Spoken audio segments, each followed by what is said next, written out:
la resensibilisation anabolique. Donc, dans une capsule précédente, j'ai mentionné ce terme-là, qui est un terme que j'utilise couramment, et ça a suscité beaucoup de questions, donc je me suis dit que j'allais en parler. J'allais faire une capsule spécialement pour ça. Donc, la resensibilisation anabolique, en fait, c'est un terme que j'utilise régulièrement pour décrire le processus dans lequel une personne va embarquer afin d'optimiser certaines fonctions métaboliques qui ne sont pas optimales pour gagner de la masse musculaire. Si on veut prendre en masse musculaire, disons qu'on voudrait prendre 20 livres, ok? 20 livres de muscle. Donc, on va forcément être plus lourd à un certain stade. Hein? Pour augmenter notre poids sur la balance, il faut avoir un surplus calorique. Okay? Puis en fait, pour bâtir un maximum de masse musculaire, ça prend un surplus calorique. C'est essentiel. Mais il y a certaines situations où est-ce que d'augmenter les calories, c'est vraiment pas la meilleure idée parce que les fonctions métaboliques sont vraiment pas optimales pour accueillir un surplus calorique, okay? Qui va engendrer une élévation du glucose, une élévation de l'insuline, etc. Donc, je vais expliquer plus en détail c'est quoi que ça implique. La condition, si on veut, là, où est-ce que ça serait pas une bonne idée d'augmenter les calories et qu'on devrait faire ce qu'on appelle une resensibilisation anabolique. Ce serait une situation où est-ce que notre sensibilité à l'insuline est pas super bonne. Ça veut pas dire qu'on est diabétique.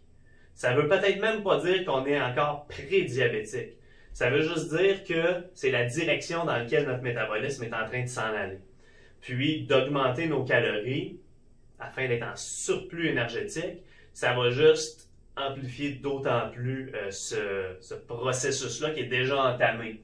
Donc, si on a un début de résistance à l'insuline, ou en tout cas que notre sensibilité n'est pas super bonne, qu'on a un niveau d'inflammation qui est chronique, okay, qui est plus élevé que ce qui devrait être dans un monde idéal. Okay? Donc, notre système immunitaire est suractivé il peut avoir plusieurs raisons. Et même, on peut, à un certain point, aussi avoir une élévation de la conversion de notre testostérone en estrogène. Donc, ceux qui se demanderaient c'est quoi? Ben, tu sais, la testostérone, c'est l'hormone mâle, typiquement. Donc, ce qui va différencier beaucoup les hommes des femmes, ça va être le niveau de testostérone et d'estrogène. La testostérone, qui est une hormone androgénique et qui est une hormone typiquement virilisante. Et l'estrogène, qui est l'inverse, qui est une hormone plus féminisante, on pourrait dire. Donc, c'est pas pour rien les hommes qui prennent des stéroïdes anabolisants, ça va être des hormones bio-identiques, souvent à la testostérone. Okay? Donc, ça, ce que ça va avoir comme effet, c'est que ça va avoir l'effet virilisant, mais au-delà de la normale physiologique. C'est pour ça que les gars qui utilisent des anabolisants, ben, ils vont développer énormément de masse musculaire, beaucoup plus que une personne normale. Mais aussi, on va le voir dans leurs traits, on va voir leur visage littéralement changer. Si on regarde des anciennes photos, puis des photos de quelqu'un qui utilise des stéroïdes depuis 10 ans, on va pouvoir voir dans le visage des changements plus virils. Il va avoir l'air d'un homme, mais tu sais, un homme alpha. Okay? Alors que les photos à 25 ans, cette personne-là était déjà à son maximum là, de masculinité. Donc, la testostérone, c'est virilisant.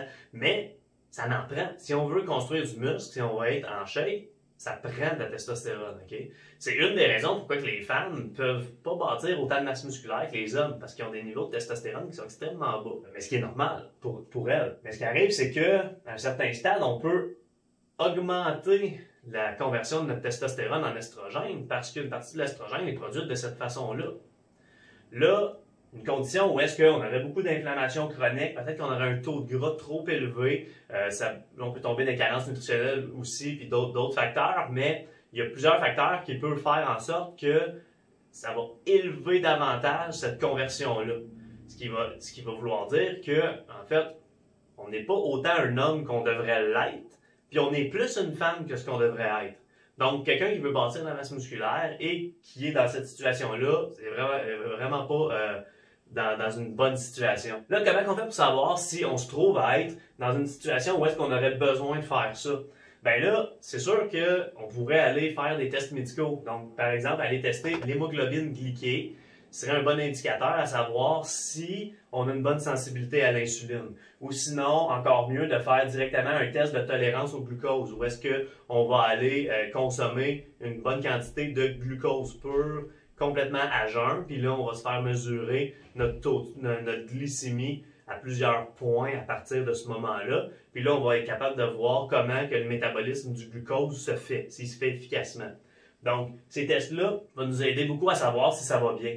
Mais en fait, c'est que ça pourrait sortir comme dans la norme, mais ça ne veut pas dire que c'est optimal non plus. Parce que si, par exemple, on le testait à plusieurs reprises, ok? Si on le testait, disons, 3 fois dans l'année, puis que les 3 fois, ça sort dans la norme, ça ne veut pas dire que les 3 fois, c'est optimal. Ok? Pour gagner de la masse musculaire, faut garder ça en tête, c'est que quand on va voir notre médecin, c'est pour savoir si on a une maladie, si on est en train de développer un problème grave de santé.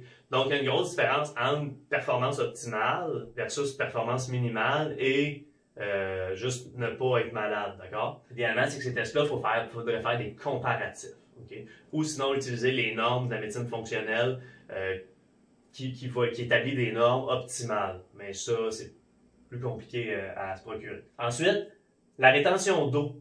Ça peut être un bon indicateur d'inflammation. Si on a l'impression de retenir de l'eau, ok, et que selon différentes choses qu'on va faire, on a l'impression de perdre beaucoup d'eau ou de prendre beaucoup d'eau, ok, ça va être très typique chez les femmes qui vont généralement à cause du cycle menstruel avoir plus de fluctuations à ce niveau-là, mais pour les hommes aussi. C'est possible d'avoir de la rétention d'eau. Donc, quelqu'un qui a l'impression d'avoir le visage gonflé, un bon indicateur que ça va pas bien, c'est que si on cheap, là, on mange des cochonneries, puis que le lendemain, on se réveille avec la face boursouflée, ben boursouflée, on s'entend, là, mais que tu as l'impression d'avoir eu de la rétention d'eau, c'est un bon indicateur que ça va pas bien à l'intérieur. Okay? Si on a des gains rapides de poids, encore là, il y a des gens qui vont dire, moi je mange un morceau de gâteau, je prends 10 livres. Ben, ça va pas bien. Okay? C'est que c'est pas normal. T'sais, oui, tu vas remonter ton taux de glycogène si il est sous-optimal. C'est sûr que si tu suis une diète plus low carb, puis que là tu cheats, puis que tu manges beaucoup de glucides, ça se peut là, que ça l'augmente.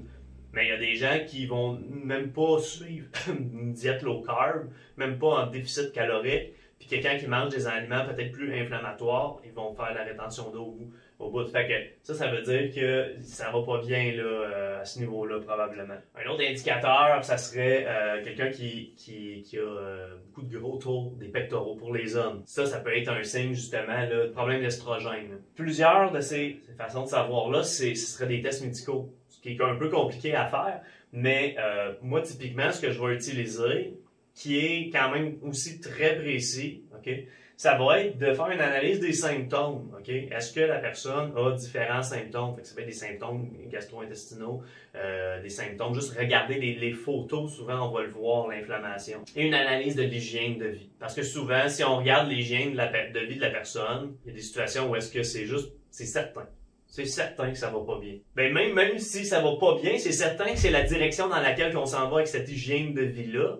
Donc, de changer cette hygiène de vie-là va améliorer ça. Le procédé de resensibilisation anabolique, c'est un processus où est-ce qu'on va changer beaucoup de choses au niveau de la nutrition puis de l'hygiène de vie qui va favoriser toutes ces choses-là.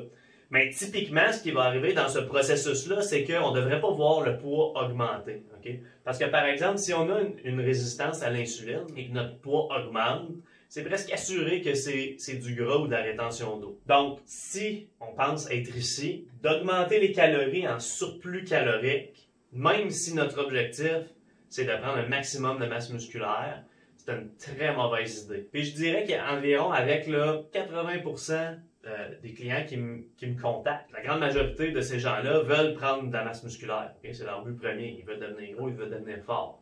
Là, quand on regarde leur situation, qu'on regarde ce qu'ils faisaient avant, la majorité du temps, on va commencer par une phase de resensibilisation anabolique, une phase où est-ce qu'on va juste développer un terrain propice à développer de la masse musculaire dans le futur. Puis très souvent, ce qui va arriver typiquement, ça va être une recomposition corporelle. Donc, de faire ça, en fait, on va souvent maximiser les gains de masse musculaire quand même, parce qu'on va améliorer la sensibilité à l'insuline, diminuer l'inflammation, puis faire en sorte qu'on convertit moins de testostérone en estrogène.